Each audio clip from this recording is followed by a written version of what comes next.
이날 곧 안식 후 첫날 저녁 때에 제자들이 유대인들을 두려워하여 모인 곳에 문들을 닫았더니 예수께서 오사 가운데 서서 이르시되 너희에게 평강이 있을지어다.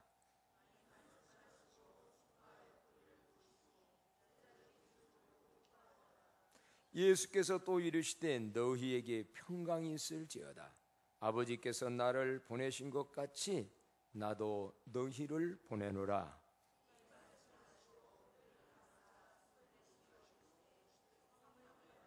다 같이요. 너희가 누구의 죄든지 사하면 사하여질 것이요 누구의 죄든지 그대로 두면 그대로 있으리라 하시니라. 아멘. 부활 주님, 예수님을 당분간 부활절을 기점으로 이후에는 부활 주님이라는 말의 사용을 많이 하겠습니다.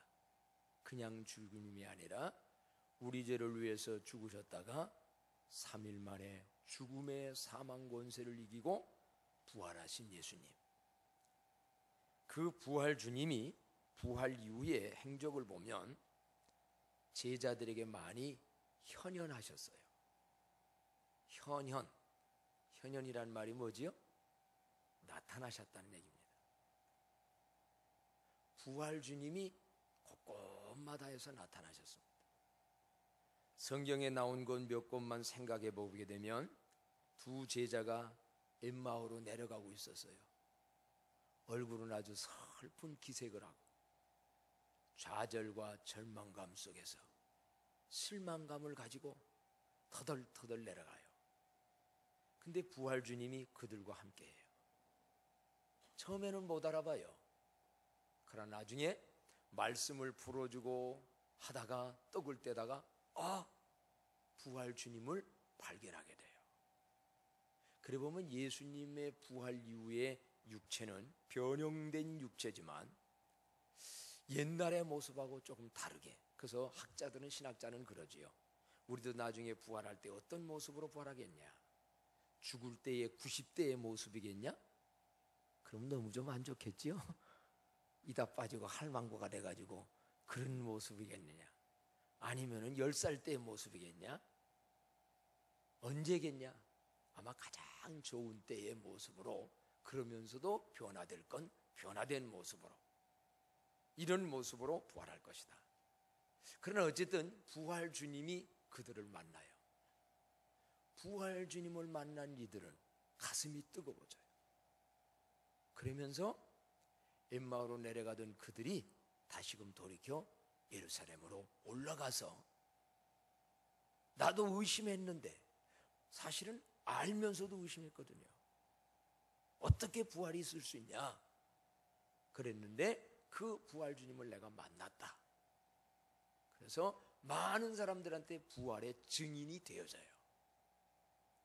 오늘도 분명한 건 부활 주님을 만나면 내려가던 사람이 올라가고, 절망에 있던 사람이 희망을 얻게 되고, 새로운 용기가 생기고, 예수님에 관하여 할 말이 있는 증인들이 되어질 줄로 믿습니다. 오늘날도 은혜 받으면 할 말이 있어요.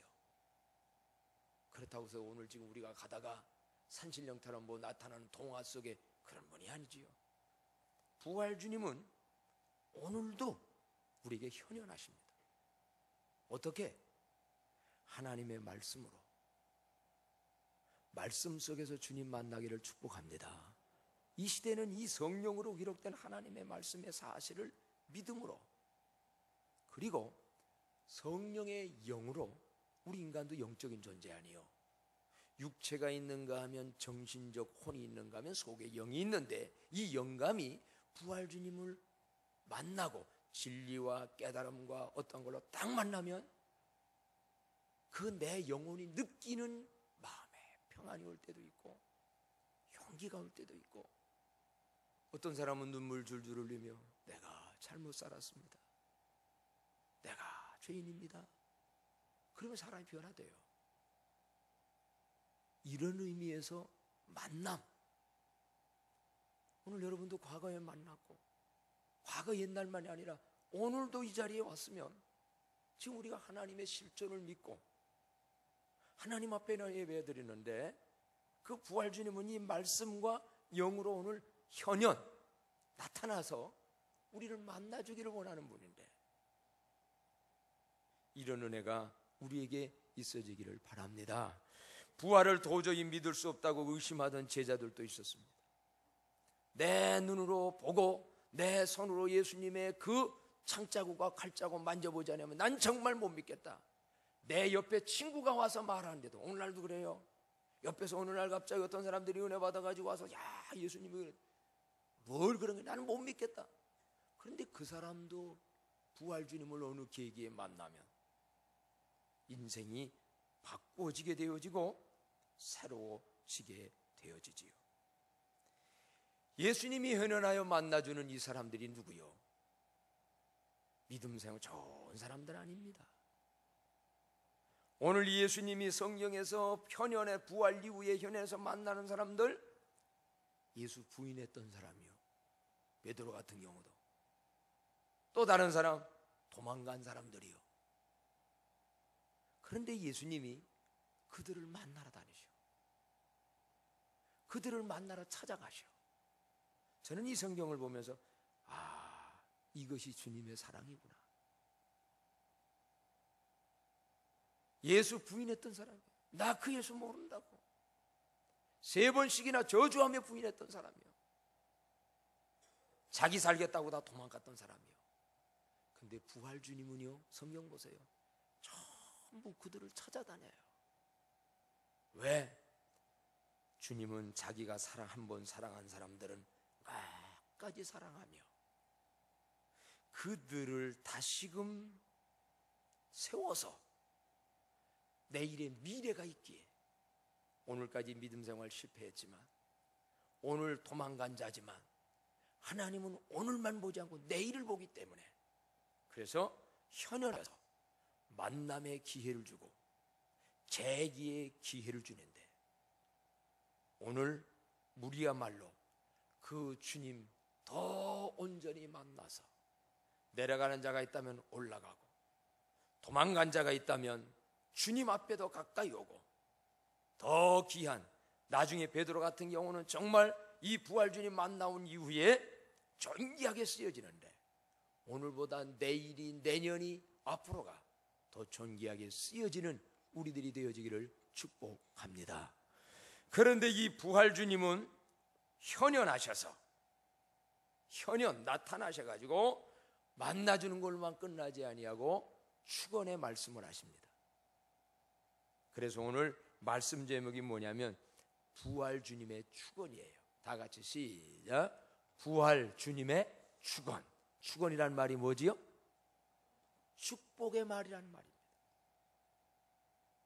복원이라고도 볼 수 있습니다. 아주 귀한 말씀들을 4가지 내용을 말씀해요. 오늘 이것이 오늘 핵심입니다. 현현하셔서 우리들에게 축원을 말씀해 주시는데, 그 첫 번째 축원의 말씀이 뭐냐라고 한다고 하면 너희에게 평강이 있을지어다, 이 말씀이에요. 다 같이요, 시작. 너희에게 평강이 있을지어다. 왜 이 말씀을 부활 주님이 하셨을까요? 물론 이스라엘 나라의 인사말이 샬롬입니다. 그 샬롬이라는 뜻이 평안하나, 우리나라로 말하면 안녕하세요라는 거예요. 그런데 오늘 이 부활 주님이 그들에게 나타나서 샬롬 할 때 그냥 단순한 안녕, 이 차원이 아니에요. 왜냐? 지금 예수님은 제자들의 심령 마음의 상태와 그들의 현실의 상황을 잘 아시는 가운데 그 문제를 해결하기 위한 의미가 들어있는 샬롬이에요. 지금 제자들은 어떤 상태에 있었는가? 큰 두려움에 갇혀 있다고 성경에 말씀합니다. 이날 곧 안식 곧 전날 저녁 때에 제자들이 유대인들을 두려워하여 그랬어요. 왜 유대인 두려워했을까? 유대인들이 예수님 모함해서 죄 없는 예수님 재판해가지고 죽게끔 만든 사람들 아니에요. 그러면 이제 예수 따라다니는 사람들 잘못하면 자기들도 사형당할 수 있잖아요. 그러니까 지금 유대인들이 두려워했어요. 그뿐이겠습니까? 성경은 간단히 기록됐지만 로마 정권도 두려웠을 거예요. 그 당시에 로마가 이스라엘을 지배하고 있을 때 백성들의 눈치 보느라고 빌라도도 예수가 죽을 죄가 없음에도 알고 백성들이 사람들이 죽여라 죽여라 하니까 아 이거 죄 없는데 나는 이거 죄값 안 받을 테니까 니들이 받아라 그러고서 판결을 내리잖아요. 그들 두려웠을 거예요. 그런데 진짜 더 두려운 건 뭐가 두려웠겠는가? 성경을 한번 생각해 보면 예수님은 부활하셨다고 하는데 지금 벌써 이미 소식은 들었어요. 부활 주님 만나는 게 지금 이 제자들 입장에서 반가울까요? 두려울까요? 왜 두려워요? 3번씩이나 모른다고 얘기했잖아요. 결정적인 순간에 도망갔잖아요. 내가 주님을 위해서 목숨까지 버린다고 지난날 말까지 했잖아요. 근데 지금 내 꼴은 뭐요? 굉장히 미안해서라도 주님 만날 면목이 없을지도 몰라요. 사실은요, 올바른 마음 가진 사람들은 잘못됐을 때 이런 마음을 가져요. 이거 나쁜 거 아니에요. 너무 뻔뻔하지 말고 이런 마음도 갖는 인격들이 되기를 바랍니다. 너무 잘못해놓고도 뻔뻔할 때가 있어요. 그 사람은 구제불능이요. 잘못됐을 때는 잘못된 걸 알아야지요. 그래야 기회가 있잖아요. 사실은 이들은 예수님도 부활주님 만나는 것도 두렵고 유대인들도 두렵고 로마 정권도 두렵고 이런저런 두려움이 가득 차 있었던 게 사실이에요. 주님은 그 마음을 아세요. 주님은 그 상황도 아세요. 그래서 주님이 찾아오셔서 너희에게 평강이 있을지어다 몇 번이나 말씀했어요? 2번이나. 그러니 이건 단순한 인사가 아니에요. 인사 2번씩 하는 사람이 있어요. 오늘 부활 주님은 어떤 상황에 있는 사람이든 간에 참된 평강, 평안을 주러 오신 분인 줄로 믿습니다. 오늘도 이 자리에 찾아오신 부활 주님은 너희들 무엇을 두려워하느냐? 사람 두려워하느냐? 미래의 환경을 두려워하느냐? 너의 마음의 상태의 죄를 두려워하느냐? 너 질병을 두려워하느냐? 두려워하는 거 많이 있을 수 있어요. 그러나 부활 주님은 뭐라고 말씀하는가? 너희에게 평강이 있을지어다. 여러분이 믿음으로 받으면 주님은 우선 평강의 마음도 주고 그러다 보면 다른 문제도 해결되어져 가는 은혜를 그분이 주실 줄로 믿습니다. 우리 주님은 너희에게 평강이 있을지어다 축원의 말만 하지 않았어요. 이들한테 봐라 하면서 손에 못자국하고 옆에 창자국을 보여줬다고 성경에 기록됐어요. 그 뒤에서는 도마가 의심하기 때문에 내가 보지 못하고는 못 믿겠습니다 할 때 그래 한번 봐라 했지만 앞에서는 묻기도 전에 그렇게 했어요. 저는 이 말씀을 묵상해 봤어요. 왜 주님이 이 십자가의 흔적을 보여주셨을까? 지금 이런저런 것 때문에 두려움 속에 있는 이들에게 왜 이거를 보여주셨을까? 이건 십자가의 흔적이거든요. 이건 다른 거 아니에요. 내가 너의 그 죄 때문에 내가 죽었지 않냐? 내가 너희들의 그 약함까지라도 위해서 내가 죽어준 거 아니냐? 인생의 질고와 질병과 고난과 고통, 죄, 이거 내가 너 위해서 죽어줬잖아. 이게 내 사랑의 흔적이다. 내가 너희들을 용서한다는 흔적이다. 내가 너희를 사랑하되 끝까지 사랑한다는 흔적이다. 그러니 이거 보고 나 그 예수를 믿고 평강이 있으라고 주님이 말씀해요. 믿음 생활 잘 하려고 하다가 어느 때는 쓰러질 때 있어요. 어느 때 넘어질 때 있어요. 심지어 죄질 때도 있어요. 그런데 여러분은 뭐를 바라보십니까? 사단 마귀는 와서 율법의 법을 가지고 봐라, 너는 죄졌으니까 죄값 받아야 된다. 그리고 너는 틀렸다. 너 그렇게 해가지고 네가 뭐가 되겠냐? 포기해라. 이런 마음을 줘요. 여러분, 그때 과감하게 내 그 약함과 죄를 위해서 죽어주신 예수님의 못자고 창자고 십자가 사랑 바라보면서 주님이 주시는 평강이 있을지어다 믿음으로 받아들여 평안하여 재기하고 일어나는 새로워지는 은혜가 우리에게 있어지기를 바랍니다. 그래서 우리 주님은 너희에게 평강이 있을지어다 축복의 축원의 말씀을 하셨습니다. 두 번째로 부활주님 우리에게 하신 축원의 말씀은 뭐냐라고 하면 나도 너희를 보내노라 21절에 그렇게 말씀했어요. 다 같이 21절 말씀이요 시작. 예수께서 또 이르시되 너희에게 평강이 있을지어다 아버지께서 나를 보내신 것 같이 나도 너희를 보내노라. 평강을 먼저 주시고 용서를 먼저 해주시고 그걸로 끝나지 않냐고 두 번째는 뭐냐면 아버지께서 나를 보내신 것 같이. 그러니까 예수님도 하나님 아버지가 보내서 이 땅에 오신 분이에요. 하나님의 우리를 구원하고자 하는 뜻을 이루기 위해서 보냄을 받아 하늘의 영광 버리고 이 땅에 오신 분이에요. 참고해 보면 예수님이 이 땅에 내려오신 것은 엄청난 사건이고 엄청난 사랑이에요. 필리핀 정말 살기 어려운 지역, 물론 거기도 잘 사는 데도 있지만 어려운 지역 가서 살고만 있으라고 해도 아무 일하지 않냐고 못 살 것 같은 데가 많습니다.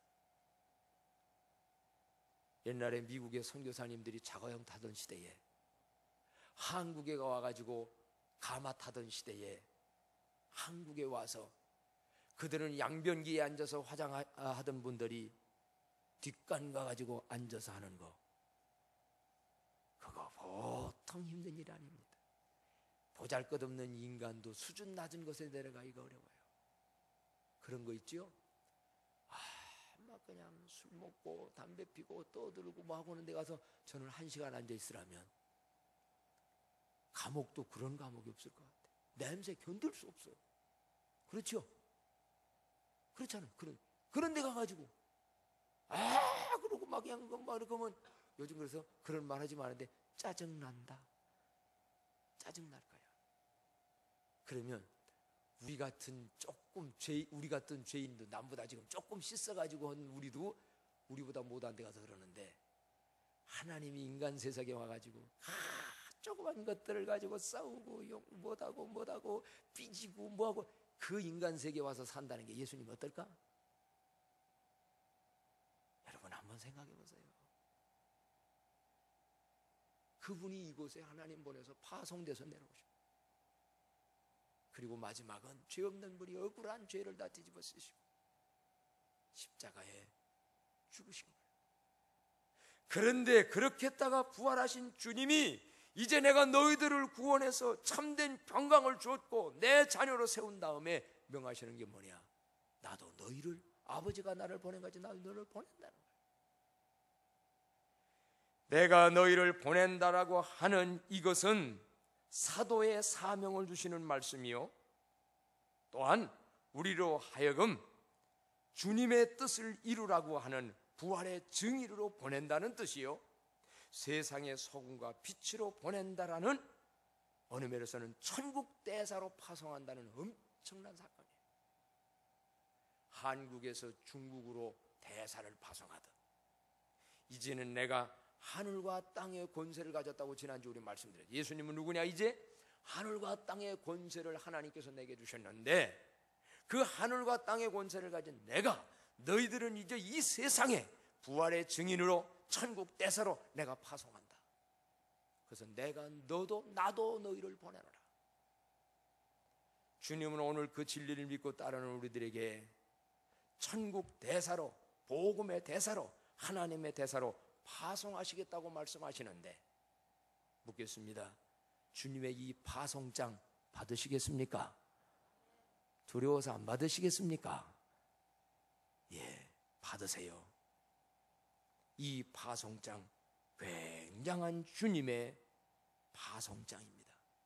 하늘과 땅의 권세를 가진 그분이 이 사명 가지고 우리가 살고 나간다면요, 약속했어요. 지난번에 언제까지? 영원토록 너희와 세상 끝날까지 함께한다. 그게 이 말씀이에요. 보냄받은 자의 사명감을 가지고 사는 사람.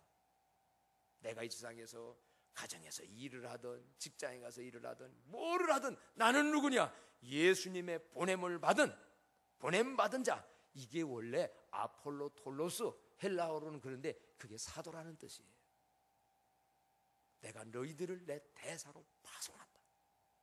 이 마음을 다 가지고 사는 사람은 어디를 가서나 사도의 정신을 가지고 살게 되고, 그런 정신 가지고 그렇게 살기 때문에 하늘과 땅의 권세를 가진 예수님이 함께하게 되고, 그런 사람은 하나님의 영광을 높이 드러나는 일에 쓰임받는 사람들이 되어줄 줄로 믿습니다.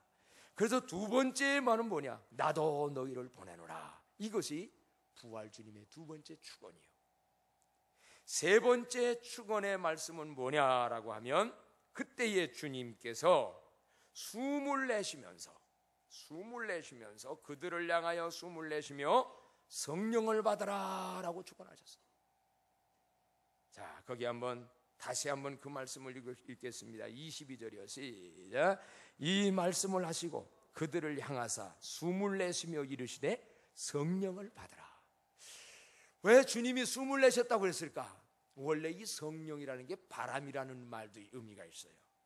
그래서 또 하나님이 인간을 만드실 때에 흙으로 사람의 모양을 만드실 코에다가 뭐를 불어넣으니? 생기, 루아크. 히브리어로는 그 말을 루아크, 생명, 생기, 바람, 이걸 갖다가 다른 말로는 성령을 받아라. 왜 이 자리에서 이 말씀하신 줄 아십니까? 보냄받은 자의 사명을 감당하며 살려면 육신적 인간의 힘만으로는 안 된다는 거예요. 여러분, 교회 생활 하나님 섬기는 거 내 육신적 지혜와 힘과 능력 가지고는 못합니다. 잠깐은 합니다. 조금은 합니다. 그러나 끝까지 주님 앞에 이거 하려고 하면 성령의 권능, 하나님이신 힘을 받지 아니하면 두 번 하다가 인간적 한계에 버무리면 거기서 무너져 버려요. 교회 생활하다가 무너지는 사람들이 누군지 아십니까? 성령의 권능 없이 내 힘, 내 열정, 내 못 가지고 베드로처럼 합니다 하다가 결정적인 순간 조금 어려운 일 당하면, 특히 교회 일하다가 누구한테 좀 상처되는 말 들으면 에이 내가 이건 뭐 해버려, 안 해버려. 이건 내가 한 거요. 그때가 고비요. 그때가 내가 죽는 거요. 옛사람 나야가 죽고 성령의 권능 받아서 그럼에도 불구하고 용서하고 이해하고 못 알아줘도 누가 알아주고? 하나님이 알아주고. 오늘 여러분 교회 일 세상적으로 육체의 힘 좋다고 하는 거 아닙니다. 돈 많다고 교회 일하는 거 아닙니다. 돈 엄청나게 많은데 하나도 못하는 사람이 있고, 가난하고 못나고 약하고 부족한데 하나님의 일 잘 감당하는 사람이 있어요. 주님은 네가 부활의 증인이 되고 대사가 되려면 너희들 지난날에 내 열심 가지고 안 돼. 그러니 성령을 받으라.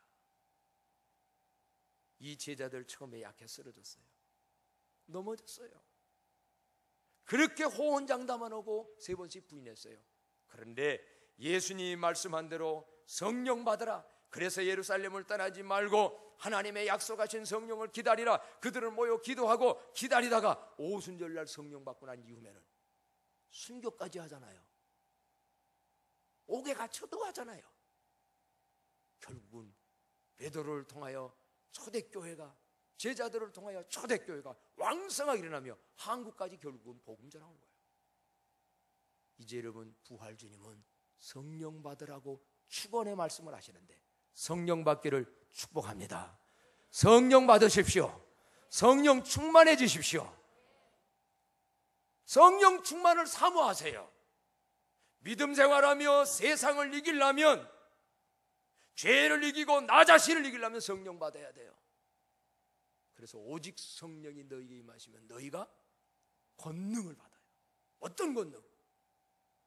나를 이기고 죄를 이기고 세상을 이기고 어떤 것도 이기는 권능을 받아요. 어느 면에서는 이건 인내력이라고도 볼 수 있어요. 권능 받으라니까 뭐 남의 한 대 때리면 뭐 슈퍼맨 같은 힘이 생기고, 그건 아니에요. 오히려 때릴 수 있는데 안 때리는 거예요. 10마디의 말로 공격할 수 있는데 안 하는 거예요. 누구를 생각함으로? 주님을 생각함으로. 그게 능력이요. 그게 이런 능력 가지고 회사 생활도 하고 이런 능력 가지고 아내의 역할도 하면 감당하는 거예요.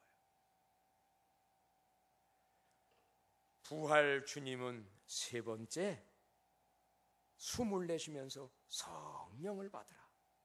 우리 이제는 부활절이 지나고 나면 오순절이 될 때 성령 강림절이 와요. 간절히 사모하면서 기도하는 가운데 성령 충만함 받아서 하늘나라 대사, 천국 대사, 복음 증거하는 부활의 증인되는 여러분이 되기를 축복합니다. 마지막으로 네 번째, 부활 주님의 축원은 뭐냐라고 한다고 하면 23절입니다. 다 같이 한번 한 목소리 읽어요. 시작. 너희가 누구의 죄든지 사하면 사해질 것이요 누구의 죄든지 그대로 두면 그대로 있으리라 하시니라. 아멘. 이거는 뭐냐면요, 사죄의 특권을 누리라고 말씀합니다. 사죄의 특권을 누리라. 다 같이 시작. 사죄의 특권을 누리라. 이 말의 뜻이 뭔가 물어봅시다. 죄는 누가 사해 주시지요? 죄는 누가 사한다는 말이 용서해 준다는 게, 누가 용서해 줍니까? 하나님과 예수님만 죄사함의 특권이 있습니다. 하나님이 죄를 용서하는 분이에요. 사해 주는 분이에요. 그런데 예수님도 병자가 왔을 때 내 죄사함을 받았느니라 그랬지요? 그때는 인간 예수님과 하나님의 신권 삼위일체로 하나님의 이름으로 함께 된 자로서의 사죄예요. 그래서 예수님도 사죄의 권한이 있는 거예요. 하나님하고 예수님 같은 그 입장에서. 그런데 오늘 너희가 누구의 죄든지 사하면, 얼핏 생각하면 누가 죄를 용서해 줄 수 있다는 거예요? 내가 죄를 용서는 할 수 있지만 사죄는 아니거든요. 내가 남의 죄를 없다고 말해줄 수 있어요? 이걸 오해해가지고 천주교에서는 이 말을 어떻게 생각했느냐, 예수님이 제자들한테 이 말할 때는 특별히 베드로나 제자들한테만 준 거다. 그래서 그 사죄, 죄를 사해주는 권세가 베드로에게 있었다. 그러다가 나중에 베드로가 1대 교황이고, 천주교에는 뭐가 있어요? 2대 교황이 있고 3대 교황이 있고, 지금도 로마에 가면 교황이 있죠. 그래서 교황이 사해준다고 했었어요. 근데 성경 전체적으로 지금은 그분들도 그렇게 안 해줄 거예요. 그럼 교황만 만나러 우리는 누구한테 제사함 받아? 그게 아니요. 사람이 사해주는 게 아니요. 왜 성령 받으라고 그랬느냐? 우리가 성령을 받게 되어지면 성령이요, 내 개인도 성령이 들으면 죄를 깨닫게 해요. 죄가 드러나게 만들어요. 그리고 내가 성령 받아가지고 복음을, 예수님의 이런 복음을 전하면은요, 듣는 자가 내가 죄인이구나, 이걸 알게 돼요. 오늘도 제가 지금 이렇게 설교하는 가운데 각자가 다 다른 죄를 졌을 낀데 생각나거들랑 성령님이 깨우친 줄로 믿으시기 바랍니다. 저는 지금 복음 전해요. 근데 여러분 각자에게 지금 졸고 있지 않는 사람, 딴짓하고 있지 않은, 딴짓하고 있는 사람은 지금 이 말 들고도 앉았다가 그냥 가요. 그래서 말씀 들을 때는 집중해야 돼요. 하나를 들을 때 열을 깨닫고자 하는 성령의 사모가 있으면 오늘 와서 말씀으로 주님을 만나요. 근데 예배 드려보면 어떤 사람은 지금 체면 차리라고 와서 앉았다가 가요. 깨달음이 없어요. 그러니까 회개가 없고요, 회개가 없으니까 변화가 없고요, 그러니까 죄사함이 없어요. 그런데 어쨌든요, 성령 받아서 복음 전하면 상대방이 인간이 죄인이네, 예수님이 내 죄를 죽었네, 또 어떤 경우는 서로 사랑하라 말씀 듣다 내가 이거 미워했네, 내가 이제 드러나게 돼요. 그래서 성령으로 깨닫혀 줄 때에 내가 하나님 앞에 회개하면 우선 내가 죄사함을 받고, 여러분 먼저 나 자신이 하나님 앞에 죄사함 받는 체험과 은혜가 있기를 바랍니다. 다른 사람 얘기할 것 없이 내가 죄인이야, 내가 이거 잘못했던 거야, 깨닫는 거예요. 근데 두 번째, 너희가 누구의 죄든지 사하면, 이게 뭐냐? 저 사람이 나한테 잘못했어요. 저 사람이 나한테 잘못했어요. 그런데 이때 뭐냐? 하나님의 은혜 이런 말씀을 깨달아서 그를 용서해요.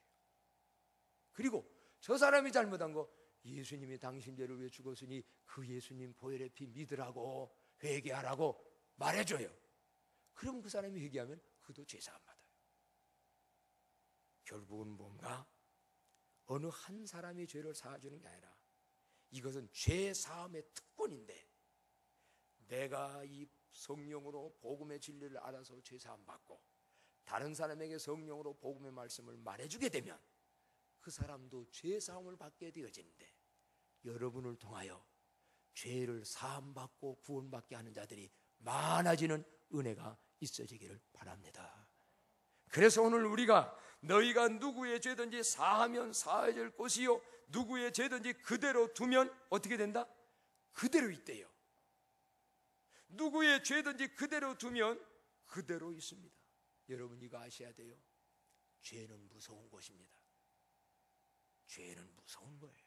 왜냐? 죄의 삭은 뭡니까? 사망이라고 그랬어요. 죄를 그냥 두면 그 죄가 커집니다. 죄가 커지면 죄의 삭은 뭐냐? 사망이에요. 그래서 야고보서 1장 15절에 보면 욕심이 잉태한 즉 죄를 낳고 죄가 장성한 즉 사망을 낳는다고 했어요. 여러분의 지금 요만한 어떤 죄가 드러났잖아요. 성령님이 깨닫게 해줬잖아요. 주님 용서해 주세요, 내가 잘못했습니다 한마디면 하나님이 기억절 찬양하고 지워버려요. 그런데 변명합니다, 숨깁니다, 오히려 거기에다가 인간적 혈기를 집어넣습니다. 커집니다. 커져요. 죄가 죄는 커나갑니다. 바늘도둑이 소독됩니다. 거짓말 나중에 사기꾼 됩니다. 커져요. 결정적인 순간에 가면 그 죄가 자기가 자기 죄 때문에 사망이 와요. 어느 날 갑자기 인생이 멸망하는 거, 그동안 쌓아놓은 10년 공부가 다 멸망하는 거, 그 죄 처리하지 않아서 그래요. 그래서 너희가 죄를 그대로 두면 그 죄가 그대로만 있는 게 아니라 커진다. 그러니 주님 앞에 용서받고 다른 사람 죄도 용서해주고 서로 죄를 사해줘라. 죄를 해결되게 만들어. 여러분 죄 그냥 두지 말고 예수님의 이 보혈의 피로 회개하고 용서하고 그래서 다 처리하고 가는 우리들이 되기를 바랍니다. 이게 주님이 알고 보면 이게 축원이에요. 죄 때문에 인간의 멸망이 왔습니다. 죄 때문에 지옥 갑니다. 죄 때문에 갈등이 옵니다. 죄 때문에 파멸이 옵니다. 그런데 예수님은 죄를 해결해 온 분입니다. 그러니 너희가 죄를 그냥 두지 말고 죄를 처리하라고 해결하라고 말씀을 합니다. 부활주님 우리들에게 축원의 말씀을 하셨어요. 첫째는 다 같이요. 첫째는 뭐죠? 너희에게 평강이 있을지어다. 두 번째는요, 나도 너희를 보내노라. 세 번째는요, 성령을 받아라. 네 번째는 사제의 특권을 서로 누려라. 이게 주님이 주신 부활 주님의 네 가지 축복의 말씀이에요. 그러면 이 주님의 축원의 말씀이 나에게 축복이 되는 비결이 뭔가? 이제 거기서 끝나면 안 돼요. 이 축복의 말씀이 나에게 복이 돼야 되잖아요. 나에게 복이 되려고 하면 이제는 뭘로 응답해야 되냐면 복원을 하십시오. 제가 표현이 잘못된 원이 아니고 복언, 말씀은 복복자의 말씀한 자. 한번 따라합시다. 복원, 복된 말로 내가 응답하라는 거예요. 물론 주 예수를 믿으라 그래 할 때 예, 예수님 믿습니다. 그 한마디에 구원받죠. 예수 믿고 삽시다. 예, 아예 차차요, 나중에요. 그거 복원 아니요. 예 하면 복원이요. 여러분, 아멘도 복원이 될 줄로 믿습니다. 아멘 할 때 성령 받으라 아멘 하면 되지요. 그런데 좀 더 구체적으로 오늘 우리는 복원의 말을 해야 될 게 뭐냐? 평강이 너희에게 있을지어다는 말씀을, 약속을 부여잡고 이런 기도 많이 하세요. 주여, 따라서 하세요. 주여, 주님의 평강을 누리게 하소서. 주님의 평강을 누리게 하소서. 여러분 지금 마음에 복잡하고 힘들고 힘듭니까? 주여, 주의 평강을 누리게 하소서. 평강을 더하소서. 복원이에요.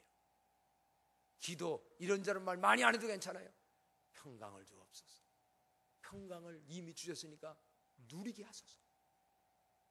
두 번째는요, 아까 말씀한 대로 내가 너를 보낸다고 그랬으니까 따라서 합시다. 주여, 보냄받은 자로 살게 하소서. 사도로 살게 하소서.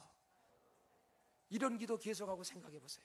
어디를 가더나 내가 여기 하나님의 대사로 내가 왔지.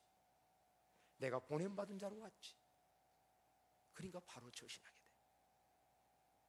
또 우리는 끊임없이 복원 말이 뭐냐고 한다고 하면 주여, 따라서 주여, 나의 죄를 사해 주옵소서. 사죄의 특권을 누리게 하소서. 어떤 것 깨달을 때 여러분 변명하지 마세요. 전에 내가 잘못했습니다. 용서해 주세요. 이 말 한마디면 끝나요. 사람들 관계에서도요, 딱 뭐가 느껴지걸라면 미안해요. 내가 잘못했어요. 내 탓입니다. 미안합니다. 사람끼리도, 특히 여러분 부부간에도 이 말 사용하면요, 죄가 막 커지다가 싹 없어져요. 끝까지 따져서 이러니까 너는 이러니까 까까까 하다가 보면요, 그 싸우는 말 끝날까 안 날까? 안 나요. 이 사람은 내가 옳다는 거예요. 까까까 하면 안 나요. 까까는 애들 보고 나는 거예요. 까까. 그 까까는. 근데 꼭 그러더라고. 자, 우리 사화합시다 해놓고 이랬으니까 했다고. 나는 이랬으니까 또 싸워. 화해한다고도 또 싸워. 다 덮어요. 저 사람이 잘못한 걸랑은 말하지 마세요. 누구 잘못한 것만? 내가 잘못한. 저 사람이 먼저 잘못할 수도 있고 내가 잘못할 수 있어요. 그러나 그 문제를 올바로 하는 것은 저 사람 잘못한 건 하나님께 맡기고, 그런 중에 내가 이건 잘못한 것 같다. 미안하다. 죄송하다. 죄송합니다. 이게 복원이요. 살아가면서 이런 말 한마디를 사실은 값어치는 거기에 있어요. 한번 따라서 할까요? 미안합니다. 제가 잘못했습니다. 내 탓이지요 뭐. 자, 이렇게 말할 수 있다면 이게 복원이라는 거예요. 마지막으로요, 이런 거를 다 누리려면 지금도 내가 해야지 내 힘 가지고 안 돼요. 밖에 나가면서 깨딱 잘못하면 여기서 내 발 밟았다고 싸울걸? 여기 나가다가 왜 내 발 밟고 야단이야? 그렇게 안 할래. 싸울 마음이 없는 건 아니에요. 누구나 다 일어날 수 있어요. 그런데 그때 성령을 충만히 받으면, 성령이 나를 사로잡아주면, 그때도 따라서 합시다. 주여, 올리면 안 돼. 주여 하면 능력 받아가지고 싸운다니까. 나에게 능력 주셔서 저 사람과 싸워 이기게 없어서. 그런 사람들이 있어요. 저 사람을 어떻게 내가 이겨야 됩니다. 능력을 주셔서 10마디 올라간 내가 20마디를 하고, 따구를 한 대 때리면 2대를 때리고, 저가 나에게 이렇게 하면 나는 안갚음을 하고. 그건 이기는 거 아니에요. 밑으로 내려가요. 한번 따라합시다. 주여. 그때는 이게 죽는다는 거예요. 주님 안에서 나 옛사람 죽었어. 승질내던 나 옛사람 죽었어. 주여, 주여. 성령 충만을 사모하여 성령 받아서 오늘 부활 주님의 축원이 내가 복원으로 응답하여 다 누리는 온성한 너가 되어지기를 축복합니다. 다 같이 한번 말씀 생각하면서 우리 통성으로 한번 하나님 앞에 기도를 드립니다. 하나님 아버지, 오늘 저희들 말씀 보면서 부활 주님 지금 만나게 하여 주시옵소서. 현현하셔서 말씀하시던 네 가지 말씀, 하나님의 평강을 누리게 하옵소서. 보냄받은 자로 살게 하옵소서.